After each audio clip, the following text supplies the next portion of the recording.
Hello guys, nagbabalik tayo, no. Update lang ito na pala yung iba kong breeder ng Brahma. Ayan, oh. Nilipat ko sila dito.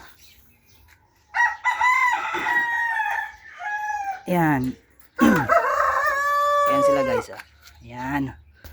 Nilipat ko dito yung ibang breeder natin na yung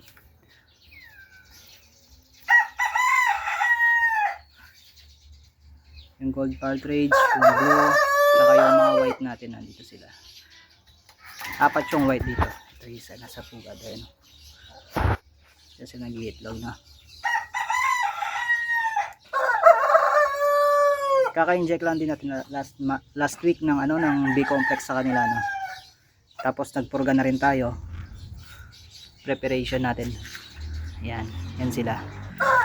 Tapos papakita ko rin sa inyo yung mga dong tao natin. Andito. Dito sa labas dito, ayan yung mingming natin, no. Yan, yung mga mixed breed natin is nandito. Yung mga pinaglilimlim natin ng ito pure Brahma ito. Pinapakagulang lang natin para gawing breeder. Ayan, oh, ayan yung mga dong tao natin, Update lang sa mga dong tao natin. Malaki na sila. Ano, malakas sila.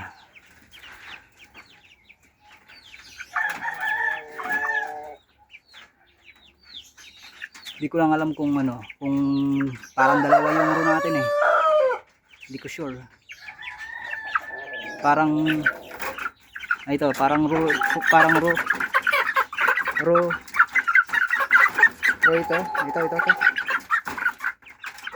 Ano? Tsaka ito.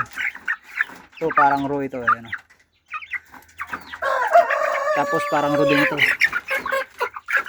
Ay, ang lalaki na nila guys. Mga ka-backyard, no?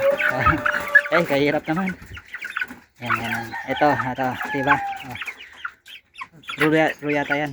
Tapos dalawang hen. Ayan sila. Malaki na. Tapos ito pure Brahma ito na pinapagulang natin bago natin i-yan sa breeding. May available pa tayo dito guys, ito mixed breed Brahma, mixed breed siya. Process ito sa native, no. Ayan, row. Kumakasta na to guys. Kumakasta na yan.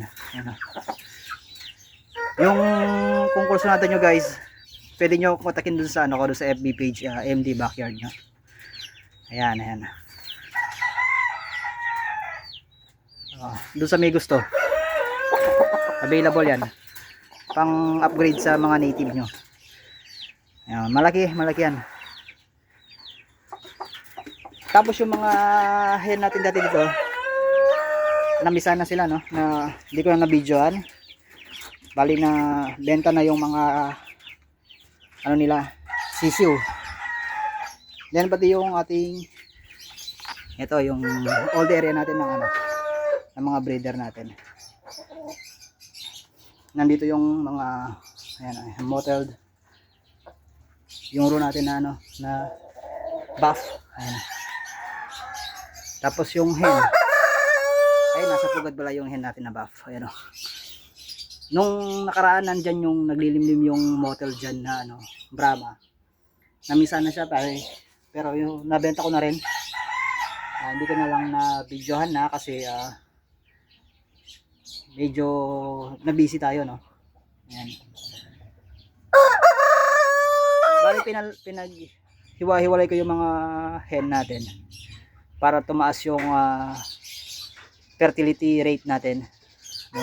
Kasi pagka isang row lang yung kumakasta sa kanilang lahat, napakababa nung fertility rate. Ayan, kaya pinag-high natin ito yung mga hen. Saka ako nilagay yung tig isang row. Ayan lang, ilang hen ito? 5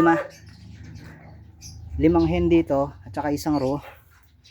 Tapos sa kabila rin ganun, 5 hen at saka isang row. Ayan. Ayan yung guys, kung merong may gusto sa inyo dyan sa mixed breed natin na Brahma na. Mixed breed yan, native cross sa Brahma. Available yan. Binibenta. Kontakin nyo lang ako sa ating MD Backyard Facebook page. Tapos meron din talong available pala yung manok ng binang ko. Ayan yung mga pinaglilimlim natin ng mga hen. Oh. Ayan.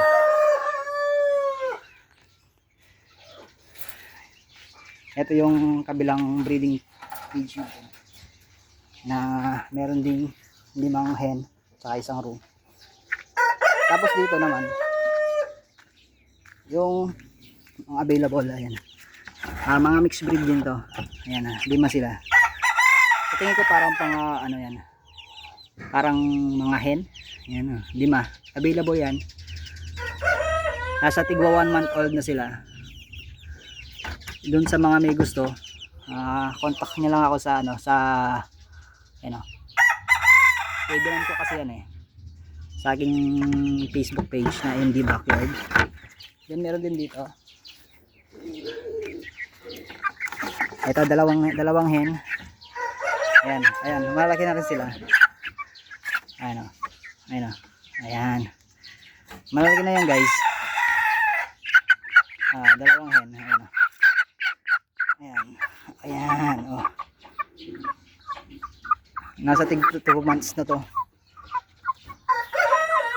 Ito pa yung isa.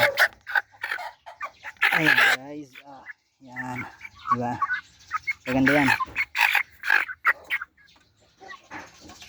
Doon sa may gusto, may kurso natin sa dalawang yan, paki-contact na lang po ako doon sa aking Facebook page, MD Backyard. Ayan na yan sila. Mga breeder natin. Bait breeder. Ayan. Basta kung interesado po kayo doon sa mga available natin na manok na mixed breed Brahma, pa-contact na lang po ako doon sa aking MD Backyard Facebook page. Dito ko lang po puputulin yung update ko. Maraming salamat po. Please follow and subscribe. Thank you.